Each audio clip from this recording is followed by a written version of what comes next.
दोस्तों, जब पहली बार मैंने क्राइम स्टोरीज़ पर वीडियो बनाने का सोचा था और मैंने जब क्राइम स्टोरीज़ पे रिसर्च की, क्राइम जो न्यूज़ रहती है उनको डीपली जब मैंने रिसर्च किया और जब से लेके आज तक मैंने आप लोग को इस चैनल पर लगभग 341 एपिसोड सुनाए हैं। जो मेरा पहला वाला चैनल था जिस पे मिलियंस में सब्सक्राइबर थे, उस पर मैंने आप लोग को लगभग 800 से प्लस जो क्राइम की स्टोरियाँ थी वो सुनाई थी।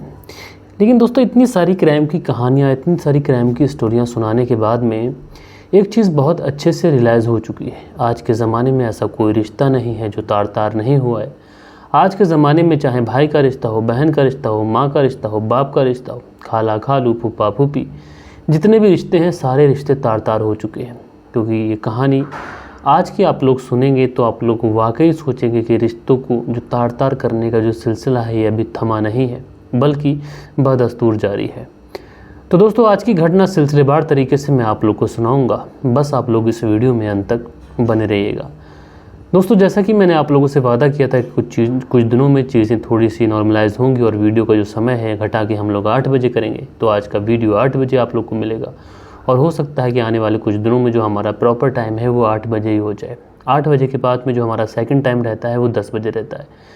यानी पहला जो फर्स्ट प्रायोरिटी रहेगी मेरी 8 बजे वीडियो डालने की रहेगी, अगर किसी बेसिस पे कल परसों या फिर जब कभी भी, क्योंकि घर में एक मरीज़ है, माँ की तबीयत ठीक नहीं है, तो कभी अगर वीडियो 8 बजे नहीं आएगी तो मैं आप लोग को पोस्ट करके ज़रूर बताऊंगा कि आज का वीडियो आप लोग को 10 बजे मिलेगा। तो दोस्तों, रात के 8 बज चुके हैं। मैं हूँ आप सभी का अपना शावेज़ मलिक और हाज़िर हूँ आप लोग के सामने फिर से एक क्राइम की कहानी को लेके, एक क्राइम की घटना को लेके। और आज की घटना की अगर हम लोग बात करें तो आज की घटना की शुरुआत होती है उत्तर प्रदेश से। उत्तर प्रदेश का एक ज़िला जिसका नाम उन्नाव। और दोस्तों, इसी उन्नाव ज़िले में, उन्नाव शहर में एक मोहल्ला पड़ता है, बधुहार मोहल्ला। और इसी बधुहार मोहल्ले में एक व्यक्ति जिनका नाम जयप्रकाश वो रहते हैं, जो कि रिटायर्ड फार्मिस्ट हैं। अच्छा खासा रसूख है, मोहल्ले में अच्छी खासी जान पहचान है, चूँकि घर काफ़ी ज़्यादा बड़ा सा है। इसलिए जो जयप्रकाश बहादुर होते हैं ये सोचते हैं क्यों ना मकान का कुछ हिस्सा किराए पर दे दिया जाए। अगर मकान का कुछ हिस्सा हम किराए पर दे देंगे तो उससे हमें कुछ पैसे मिल जाएंगे, जो ज़िंदगी की आखिरी समय है ये बेहतरीन तरीके से हमारा कट जाएगा। अब दोस्तों, जब ये किराएदार की तलाश करते हैं तो आखिरकार इनकी जो तलाश थी ये ख़त्म भी होती है। एक महिला जो कि गाँव से आई थी, इस महिला का नाम था शशि सिंह।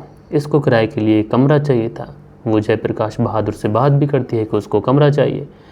जयप्रकाश बहादुर पूछते हैं कि तुम किस पर्पज़ से यहाँ रहने आई हो, तो बताती है कि जो मेरी बेटी है वो पढ़ना चाहती है। जब बेटी पढ़ना चाहती है तो घर परिवार के सारे लोग सहयोग भी करते हैं, इसलिए मैं अपनी बेटी को लेकर यहाँ पर आई हूँ। अब जयप्रकाश बहादुर जब ये बात सुनते हैं कि एक पढ़ा लिखा फैमिली है और पढ़ी लिखी फैमिली अगर रूम लेना चाहती है तो कोई दिक्कत नहीं है, इसलिए ये अपना जो रूम था किराए का उस महिला को दे देते हैं।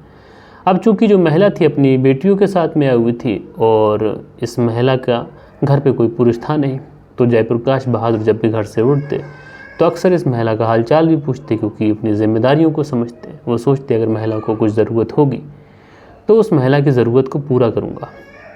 लेकिन दोस्तों, इसके साथ में सारी चीज़ें ठीक चल रही थी। लेकिन एक तारीख आती है 6 मार्च साल 2023, और 6 मार्च साल 2023 को सुबह सुबह का वक्त होता है। जयप्रकाश जब सुबह सुबह अपने जो घर है वहाँ से बाहर निकलते हैं तो देखते क्या है कि जो रूम है जिसमें शशि सिंह किराए पर रहती थी, उस रूम का दरवाज़ा आज खुला हुआ है। अमूमन वो दरवाज़ा बंद रहता था क्योंकि घर के अंदर बच्चियाँ भी थीं। जब दरवाजे को खुला हुआ देखते हैं तो घर की तरफ आगे बढ़ते हैं, उस दरवाजे की तरफ बढ़ते हैं। अब जैसे ही दरवाजे के अंदर झांकने की कोशिश करते हैं और जैसे ही दरवाजे से अंदर झांक कर देखते हैं तो इनकी तो रूह कांप जाती है। दरअसल इस दरवाजे के अंदर झांकने के बाद में इन्हें पता चलता है कि एक महिला है जिसकी डेड बॉडी पड़ी हुई है, फर्श पर खून ही खून है, मानो खून की नदियाँ बह चुकी हैं। इस तरीके का नज़ारा देखकर ये तो एकदम से हिल जाते हैं। अब दोस्तों, जयप्रकाश बहादुर जब ये सारी चीज़ें देखते हैं तो घबरा जाते हैं, चीखने लग जाते हैं। अब जैसे ही इनकी चीखने की आवाज़ मोहल्ले पड़ोस को लोगों को जाती है तो मोहल्ले पड़ोस में अफरा तफरी मच जाती है कि अचानक सुबह सुबह जयप्रकाश बहादुर क्यों चीख रहे। अब जैसे ही पूरे मोहल्ले के अंदर भगदड़ मचती है, लोग उधर पहुंचते हैं तो सारे के सारे सन्न रह जाते हैं, क्योंकि घर के अंदर, कमरे के अंदर सामने जो माहौल था वो इतना ज़्यादा दर्दनाक था, इतना ज़्यादा भयावह था कि किसी की भी ये हिम्मत नहीं थी कि उस कमरे में घुसकर ये देख सके कि जो महिला पड़ी हुई है, जिस महिला की डेड बॉडी पड़ी हुई है, वो ज़िंदा है या फिर मर चुकी है। लिहाजा जो लोग होते हैं उन्हें तुरंत पुलिस को याद आती है। 112 नंबर पर कॉल लगाया जाता है। पुलिस को बताया जाता है कि इस तरीके से जयप्रकाश बहादुर के मकान में एक महिला किराए पर रहा करती थी। उसके कमरे के अंदर जो एक शव है वो खून से लहूलुहान पड़ा हुआ है। अब दोस्तों जब पुलिस ये बात सुनती है तो पुलिस की तुरंत एक टीम अपनी गाड़ी उठाती है, मौके पर पहुंचती है। जो वहाँ के सीईओ होते हैं आशुतोष कुमार, वो भी पहुंचते हैं अपनी टीम के साथ में, और जैसे तैसे कर उस कमरे के अंदर खून से अपने पाँव को बचाते हुए उस डेड बॉडी के पास पहुंचते हैं। सबसे पहले डेड बॉडी को अपनी कस्टडी में लेते हैं, पूरे कमरे को बहुत बारीकी से छानते हैं, बहुत बारीकी से परखते हैं। उसके बाद में इस डेड बॉडी को पोस्टमार्टम के लिए भेजा जाता है। पोस्टमार्टम और जो भी फॉरेंसिक जांच वगैरह रहती है, प्रीमार्टम वगैरह, वो सारी चीज़ें कराने के लिए हॉस्पिटल भेजा जाता है। और उसके बाद में पुलिस वाले वेट करते हैं कि पोस्टमार्टम की रिपोर्ट आ जाए और उसमें पता चले कि आखिर हत्या किस तरीके से की गई है, किस वजह से इस महिला की मौत हुई है। अब दोस्तों डेड बॉडी पोस्टमार्टम के लिए जा चुकी थी। इधर जो पुलिस वाले थे छानबीन करते हैं कि आखिर ये मरने वाली महिला कौन है। तो जो जयप्रकाश बहादुर होते हैं वो बताते हैं कि ये मरने वाली महिला कोई और नहीं बल्कि उसकी ही किराएदार शशि है। लेकिन इसको किसने मारा होगा? जब जयप्रकाश बहादुर इस तरीके की बात कहते हैं कि इसे किसने मारा होगा, तो वहाँ पे जो सीईओ होते हैं आशुतोष कुमार, वो कहते हैं कि तुम्हारे घर में रहती है, तुमसे बेहतर किसे पता होगा कि किसने मारा होगा। अब जब ये बात जयप्रकाश बहादुर सीईओ साहब के मुंह से सुनते हैं तो उनकी तो हवाइयाँ गुम हो जाती हैं, सिट्टी बिट्टी गुल हो जाती है। वो सोचते हैं कि मेरे घर में महिला रहती है, किराए पर रहती है, तो इसका मतलब ये थोड़ी है कि मैंने मारा होगा, मैं ही कातिल हूँगा। लिहाजा दोस्तों पुलिस अपनी छानबीन, अपने सारे एविडेंस पुलिस कलेक्ट करने की कोशिश करती है। उधर जो जयप्रकाश बहादुर होते हैं वो कहते हैं कि अगर कातिल को ही पकड़ना है तो सबसे पहले इसकी बेटी से क्यों ना पूछ लो कि इसे किसने मारा है, उसकी किससे क्या दुश्मनी है। इसकी बेटी जो कि इसके साथ रहती थी उसको सब कुछ बहुत अच्छे से पता होगा। लेकिन हैरानी की बात यह थी कि जो बेटी थी वो भी सुबह से गायब थी। अब जैसे ही पुलिस वाले ये बात सुनते हैं कि इसके साथ में एक लड़की रहती थी जो कि सुबह से गायब है, अब पुलिस वाले थोड़ा सा और ज़्यादा टेंशन में आ जाते हैं कि एक लड़की है, जवान लड़की है, वो घर से गायब है। कहीं ऐसा तो नहीं कि कोई कातिल आया हो, उसने इसकी माँ की हत्या की हो, लड़की का अपहरण कर उसको अपने साथ ले गया हो। अब चूँकि लड़की जवान है, पुलिस वालों की टेंशन इसलिए भी ज़्यादा बढ़ती है कहीं ऐसा ना हो कि लड़की के साथ में कोई अनहोनी हो जाए, लड़की के साथ में कोई गलत काम ना हो जाए। अब पुलिस वाले सोचते हैं कि अगर ये बात समाज में फैलेगी और लोगों को पता चलेगी तो पुलिस महकमे की तो बदनामी होगी। लेकिन एक इस लड़की की जो इज्जत है उसको बचाना बहुत ज़्यादा ज़रूरी है। इसलिए पुलिस सबसे पहले उस लड़की की तलाश शुरू करती है। क्योंकि दोस्तों पुलिस वाले अभी तक तो ये समझ रहे थे कि ये मामला एक मर्डर का मामला है, लेकिन यहाँ पर मामला और ज़्यादा गंभीर हो चुका था। एक लड़की के अपहरण का भी मामला लग रहा था। लिहाजा पुलिस वाले अब इस व्यक्ति जिसका नाम जयप्रकाश बहादुर, जो कि मकान मालिक है, इससे पूछते हैं कि लड़की का नाम क्या है, उसकी पूरी डिटेल इस जयप्रकाश बहादुर से लेते हैं। तो जो जयप्रकाश बहादुर है ये बताता है कि लड़की का नाम तनु सिंह था और लोग प्यार से उसे पूजा कहते थे। उम्र लगभग 19 से 20 साल की रही होगी और बड़ी हंसमुख लड़की थी, बड़ी मिलनसार लड़की थी। अब पुलिस वाले इस लड़की को ढूंढना शुरू करते हैं, लेकिन कहीं से भी कुछ पता नहीं चलता है। फिर पुलिस वाले ये पता करते हैं कि आखिर ये परिवार जो शशि सिंह जिसकी हत्या हो चुकी है और इसकी जो बेटी है जिसका नाम तनु सिंह है, ये गायब है, ये परिवार कहाँ का है। तो पता चलता है कि ये पूर्वा गांव के रहने वाले हैं। उसके बाद में पुलिस पूर्वा गांव पहुंचती है। पूर्वा गांव पहुंचने के बाद में वहाँ पर छानबीन शुरू करती है।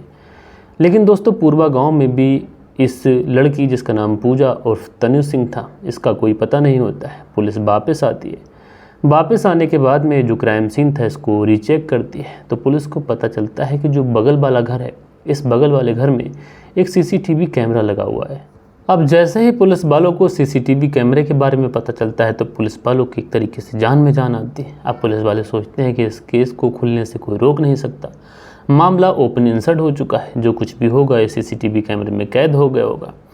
उसके बाद में उस क्राइम सीन से पुलिस वाले तुरंत उस घर के अंदर जाते हैं। घर के मालिक से कहते हैं कि सीसीटीवी कैमरा चेक करना है।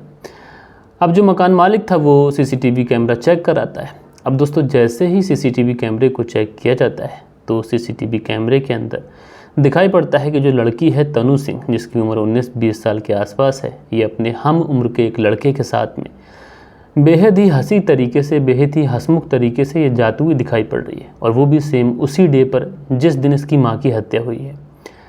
अब पुलिस वाले जब इस लड़की को हंसते हुआ अपने एक दोस्त कहें या फिर एक प्रेमी कहें उसके साथ जाते हुए देखती है, तो लिहाजा जो पुलिस वालों की शक की सुई होती है वो सीधा सीधा इस लड़की के ऊपर जाती है। अब पुलिस वालों के सामने मुश्किल ये थी कि सबसे पहले ये पता लगाना है कि ये लड़का कौन है, और दूसरी साइड में ये भी पता लगाना है कि आखिर ये लड़की कहाँ है और इस समय इसकी जो लोकेशन है वो कहाँ पर है। अब दोस्तों पुलिस वाले जो थे वो सबसे पहले इस लड़की का जो मोबाइल नंबर है उसको सर्विलांस पर लगाते हैं। अब लड़की के मोबाइल नंबर को सर्विलांस पर लगाया जाता है और पुलिस वाले ये देखते हैं कि आखिर मोबाइल नंबर कब ऑन हो, कब हमें इसकी लोकेशन प्राप्त हो। उसके बाद में जैसे ही पुलिस को इस लड़की की लोकेशन मिलती है तो पता चलता है कि पास ही में एक इंटर कॉलेज है, वहीं पर इस लड़की की लोकेशन है। लिहाजा पुलिस की एक टीम उस कॉलेज के पास जाती है और वहाँ से इस लड़की और इस लड़के दोनों को उठाती है। उठाने के बाद में सीधा इन्हें पुलिस थाने लेके आती है और पुलिस थाने लाने के बाद में इन दोनों से अलग अलग तरीके से जिस तरीके से पुलिस पूछताछ कर सकती थी उस तरीके से पुलिस अपनी पूछताछ शुरू करती है। दोस्तों पुलिस की पूछताछ के ये लोग अलग अलग तरीके से जवाब दे रहे थे। पुलिस को घुमाने की कोशिश कर रहे थे, पुलिस को गुमराह करने की कोशिश कर रहे थे, लेकिन दोस्तों पुलिस बहुत अच्छे से जानती थी कि ये दोनों झूठ बोल रहे हैं। लिहाजा पुलिस अब इनके ऊपर थोड़ी सी सख्ती दिखाती है और पुलिस जब इनके ऊपर सख्ती दिखाती है तो ये दोनों सोचते हैं कि अब पुलिस के सामने झूठ बोलने से कोई फ़ायदा नहीं, सच को बोलना भी है और पुलिस सच को उलवा ही लेगी। लिहाजा ज़्यादा मार पिटाई खाने से बेहतर है कि पुलिस के सामने सब सच उगल दिया जाए। उसके बाद में ये दोनों बताते हैं कि साहब हम दोनों तो भाई बहन हैं। अब पुलिस जब ये बात सुनती है कि ये दोनों भाई बहन हैं, लड़की की मांग में सिंदूर है, तो पुलिस वाले भी थोड़े से अटपटा जाते हैं कि मामला क्या है। उसके बाद में पुलिस वाले इन दोनों से पूछते हैं कि आखिर तुम अपनी कहानी हमें शुरू से बताओ, शुरू से आखिर तुम्हारी जो कहानी है पूरी विस्तार से हम जानेंगे, तब हमें पता चल पाएगा कि पूरा मामला क्या है। दरअसल दोस्तों जो मरने वाली महिला थी कायदे से इसका नाम शशि सिंह था, या फिर यूँ कहें कि बस शशि था, सिंह नहीं था। दरअसल जो शशि थी ये शादी करती है और शादी करने के बाद में अपने पति के साथ में कुछ समय रहती है, लेकिन इसको संतान की प्राप्ति नहीं होती है। जब इसको संतान की प्राप्ति नहीं होती है तो इस बात को लेकर इसका उसके पति के साथ में झगड़ा होता है और उसके बाद में ये अपने पति को छोड़कर वहाँ से निकल जाती है। उसके बाद में इसकी मुलाकात होती है एक अजगैन नाम के व्यक्ति से। अजगैन जो कि कायदे से एक रावत था। अजगैन से जब मुलाकात होती है, प्यार मोहब्बत होता है, दोस्ती होती है। दोस्ती करने के बाद में शशि और अजगैन एक दूसरे से शादी कर लेते हैं। शादी करने के बाद में कुछ समय बाद में इनको एक लड़का हो जाता है जिसका नाम ये शिवम रखते हैं। अब शिवम जो था वो धीरे धीरे बड़ा होने लगता है।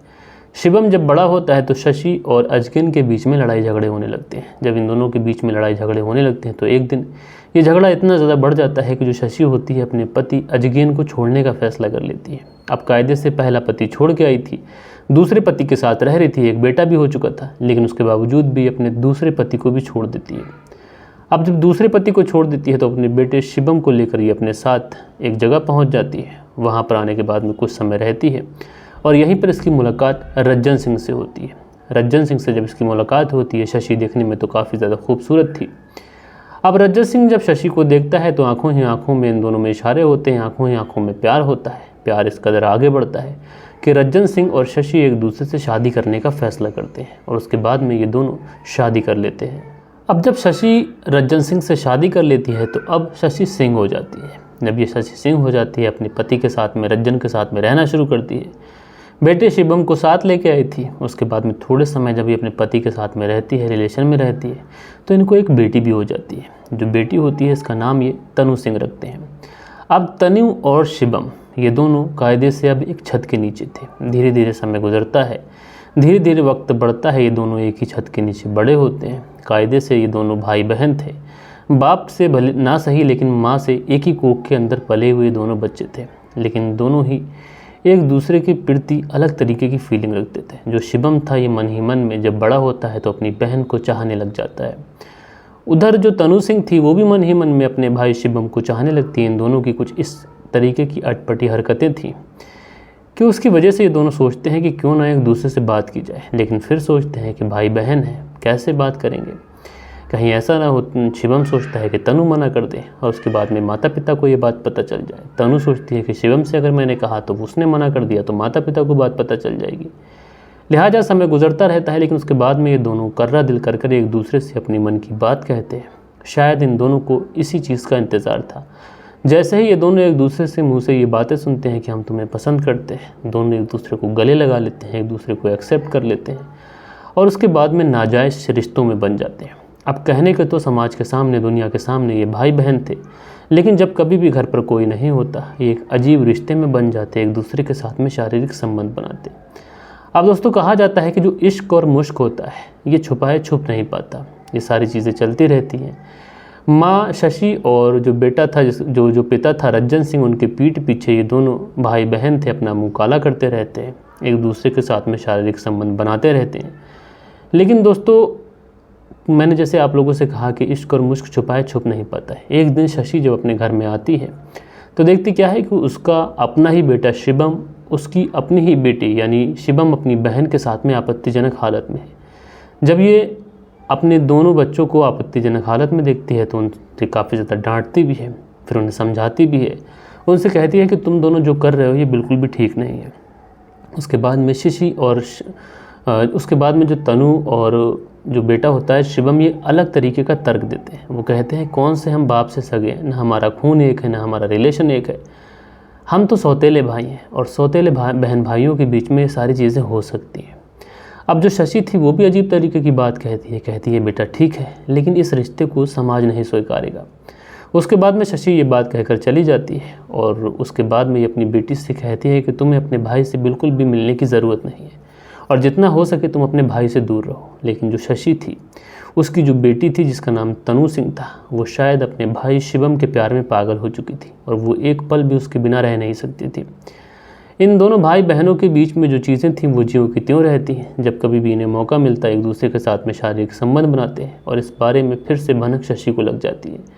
अब जब माँ शशि को ये बात फिर से पता चलती है कि ये दोनों एक दूसरे से बाज नहीं आ रहे हैं, एक दूसरे के साथ में सारी चीज़ें कर रहे हैं, तो उसके बाद में शशि सोचती है कि क्यों ना एक बंदे को यहाँ से हटा देना ही चाहिए। उसके बाद में ये अपनी बेटी तनु सिंह को अपने साथ लेती है, गांव पूर्वा से निकलती है और पहुंच जाती है इसी उन्नाव में। और उन्नाव में पहुंचने के बाद में जो जयप्रकाश बहादुर है इनके घर पर किराए पर रहने लग जाती है। अब दोस्तों कायदे से जो शशि थी ये अपनी बेटी को अपने बेटे से दूर करने के लिए यहाँ पर आकर रह रही थी उन्नाव में, लेकिन इसने अपने मकान मालिक को ये बताया था कि ये अपनी बेटी को पढ़ाने के लिए यहाँ पर आई है। अब दोस्तों सारी चीज़ें ठीक चल रही थी, सब कुछ ठीक चल रहा था, अपनी बेटी को ये उन्नाव लेके आ गई थी। जो बेटा था शिवम ये पूर्वा गांव में ही रह चुका था। अब इसको जो डर था वो उसके डर से जा चुका था इस शशि के कि अब ये दोनों मिलेंगे नहीं, लेकिन ये बस उसका वहम था। और जो इसकी बेटी थी जिसका नाम मैंने आप लोगों को बताया था तनु सिंह और उसका बेटा शिवम अब आए दिन ये बाहर मिलने लगे थे। जब ये बाहर मिलने लगे थे तो इस बात की भनक फिर से शशि को लग जाती है और उसको लगता है कि ये दोनों मानेंगे नहीं, इसलिए ये फैसला करती है कि क्यों ना शादी कर दी जाए, क्योंकि अगर शादी नहीं की और ये बात बाहर फैली, समाज में गई तो बड़ी बदनामी हो जाएगी। उसके बाद में जो शशि थी ये अपनी बेटी के लिए, तनु सिंह के लिए एक लड़का देखती है, एक लड़का जिसका नाम मनोज। वो इसको पसंद भी आ जाता है, अच्छा लग जाता है। उसके बाद में मनोज के साथ में ये अपनी बेटी तनु सिंह का रिश्ता तय कर देती है। मनोज की फैमिली भी काफ़ी ज़्यादा अच्छी थी। उसके बाद में इन दोनों के बीच में बातचीत होती है। बातचीत में ये कहते हैं कि कोई रस्म कर ली जाए जिससे इस रिश्ते को एक नाम मिल जाए, एक बॉन्डिंग हमारे बीच में बन जाए। तो ये लोग एक गोद भराई की रस्म रखते हैं। बाकायदा जो तनु सिंह होती है शशि की बेटी, उसकी गोद भराई होती है। गोद भराई में तो तनु सिंह बैठ जाती है, लेकिन जैसे ही वो मेहमान जाते हैं और माँ किसी काम से जाती है, तुरंत ये अपने बॉयफ्रेंड या प्रेमी या फिर यूँ कहें भाई, क्या कहें समझ नहीं आता है, ये उस अपने प्रेमी से कहती है कि माँ ने मेरा रिश्ता कर दिया है मनोज नाम के एक लड़के के साथ में, और तुम अगर यूं ही बैठे रहे तो मैं किसी और की हो जाऊंगी, बस फिर तुम हाथ मलते रह जाना। अब जैसे ही ये बात जो मनोज शिवम था, जब ये बात सुनता है तनु सिंह के मुंह से, अपनी बहन के मुंह से, ये गुस्से में आग बबूला हो जाता है। उसके बाद में ये सोचता है कि गुस्सा करने से कोई फ़ायदा नहीं। ये एक प्लानिंग करता है और प्लानिंग के तहत ये वेट करता है और 5 मार्च साल 2023 को ये अपनी माँ के पास उन्नाव पहुँच जाता है। उन्नाव पहुँचने के बाद में इसके हाथ में मटन चिकन था और एक शराब की बोतल थी। ये शराब की बोतल अपनी माँ को पकड़ाते हुए कहता है कि माँ इसे रख दो, और अपनी बहन को वो मटन चिकन देता है, कहता है ये बना लो। और उसके बाद में अपनी माँ से कहता है कि बहुत अच्छा किया कि तुमने तनु का रिश्ता कर दिया, और अब तनु जिसके साथ भी रहे खुश रहे, मुझे कोई मतलब नहीं है, लेकिन मैं अपनी माँ से तो मिल सकता हूँ। जब माँ ये बात सुनती है तो बहुत ज़्यादा एक तरीके से उसको ऐसा लगता है कि उसका बेटा बदल चुका है और उससे मिलने के लिए आया है, इसलिए माँ भी अपने बेटे को गले से लगा लेती है। उसके बाद में मटन चिकन बनता है, ये तीनों लोग बैठकर खाते हैं। और उसके बाद में जो शशि थी ये शराब की शौकीन थी, भर भर कर ये दोनों भाई बहन अपनी माँ शशि को शराब पिलाते हैं। शराब के नशे में शशि कुछ इस कदर चूर हो जाती है, जब पूरी बोतल पी जाती है तो उसको अपनी सुध ही नहीं रहती है। उसके बाद में ये बेड पर उसको लिटाते हैं। बेड पर लिटाने के बाद में सही समय का इंतज़ार करते हैं 4 बजे के आसपास का, और उससे पहले ये दोनों अपनी माँ के ही सामने, माँ बेहोश थी, एक दूसरे के साथ में शारीरिक संबंध बनाते हैं और उसके बाद में माँ की गला दबाकर हत्या करते हैं। और फिर जेब से ये जो बेटा था शिवम चाकू निकालता है और चाकू निकालने के बाद में कई सारे वार अपनी माँ के जिस्म पर कर देता है और कहता है कि अगर तुम ज़िंदा रहोगी तो हम दोनों कभी एक नहीं हो पाएंगे। माँ की हत्या करने के बाद में उसी का सिंदूर लेता है और अपनी बहन की मांग में सिंदूर भर देता है और उसके बाद में वहाँ से 9 तो 11 हो जाता है। इन दोनों का प्लान तो ये था कि ये दोनों निकल कर दिल्ली पहुँच जाएंगे, लेकिन जो CEO आशुतोष कुमार होते हैं, उनकी जो टीम होती है, स्पेशल थैंक्स कहना चाहूँगा कि बहुत जल्द ही उन्होंने इस केस को बहुत मुस्तैदी से इसका खुलासा कर दिया। बहरहाल दोस्तों, आप लोग इस तरीके की कहानी को सुनकर क्या कहना चाहते हैं? आज के ज़माने में हम लोग किस दौर में जी रहे हैं? आखिर आज के ज़माने में ऐसा कौन सा रिश्ता है जो लोग तार तार नहीं कर रहे हैं? दोस्तों, अपने चैनल के माध्यम से मैं आप लोगों से यही कहना चाहूँगा कि अवैध रिश्ते, कुछ ऐसे रिश्ते जिसको समाज मंजूर ना करे, ऐसे रिश्तों से दूर ही रहना चाहिए और कम से कम रिश्तों की कदर करना सीखना चाहिए। बहरहाल दोस्तों, कल के दिन आप लोग के कुछ कमेंट्स भी हैं, वक्त होता है कि आप लोग के कुछ कमेंट्स पढ़े जाएँ। दोस्तों, हमारे चैनल पर जो कल के दिन कमेंट्स आए, इसमें क्राइम मास्टर गोगो हैं, लिखते हैं कि आप अपने परिवार वालों को अपने चैनल की कहानियाँ सुना सकते हैं। तो क्राइम मास्टर गोगो जी, मैं आपसे बेधड़क कहना चाहता हूं कि जितने भी मेरे परिवार के लोग हैं वो सारे मेरी क्राइम स्टोरी सुनते हैं, बल्कि ये सच्ची घटनाएं हैं और इनसे सीख मिलती है किस तरीके से इंसान इन सारी चीज़ों से बच सकता है। उसके बाद में निखिल सहानी हैं, लिखते हैं नमस्कार सर जी, कहानी अच्छी लगी। नमस्कार कुशीनगर ज़िले से। तो कुशीनगर ज़िले से निखिल सहानी की माँ हमारी कहानी सुनते हैं, मुझे याद है। तो माँ जी, आपका बहुत बहुत शुक्रिया। सोनू धीमान है, लिखते हैं love you brother, Punjab Pathankot Gurdaspur से कहानी सुनता हूँ भैया, शुक्रिया। सुरेंद्र शर्मा है, लिखते हैं नमस्ते मलिक भाई, नाइस स्टोरी। सुरेंद्र कुमार श्री विजयनगर राजस्थान से, तो आपका बहुत बहुत शुक्रिया। माजिद अंसारी हैं, लिखते हैं अस्सलाम वालेकुम, आपकी अम्मी की तबीयत कैसी है? तो भाई थोड़ी सी ठीक है, आपका शुक्रिया। सुनील त्यागी जी हैं, लिखते हैं नमस्कार भाई साहब, रेनू सुनील त्यागी, शाना बुलंदशहर से, तो आप दोनों पति पत्नी का बेहद शुक्रिया। दोस्तों, जो कुछ कमेंट्स थे मैंने पढ़े थे, लेकिन काफ़ी ज़्यादा अफसोस हो रहा है कि बहुत सारे समय से, लगभग 2-3 महीने का समय गुजर चुका है, चैनल बहुत ज़्यादा डाउन जा रहा है और आप लोग का जो प्यार है वो तो मिल रहा है, लेकिन आप लोगों से एक रिक्वेस्ट मैं हाथ जोड़ के करना चाहूँगा, और वो ये है कि जो भी वीडियो पे क्लिक करे सबसे पहले लाइक कर दे और उसके बाद में एक प्यारा सा कमेंट्स कर दे। अगर 1000 व्यूज़ हमारे चैनल पर आते हैं तो मैं एम करना चाहता हूँ कि 500 तो लाइक आने चाहिए और 100 कमेंट्स के आसपास। तो आप लोग अपने काम पे लग जाइए, मैं अपने काम पे लगा हुआ हूँ और इसी तरीके से हमारी जो स्टोरियाँ हैं आप तक पहुँचती रहेंगी। तो दोस्तों, मिलते हैं कल के दिन किसी और क्राइम स्टोरी के साथ में। जब तक के लिए अपना ख्याल रखिएगा, देश का ख्याल रखिएगा, परिवार के रिश्तों की अहमियत को समझिएगा। जय हिंद, जय भारत।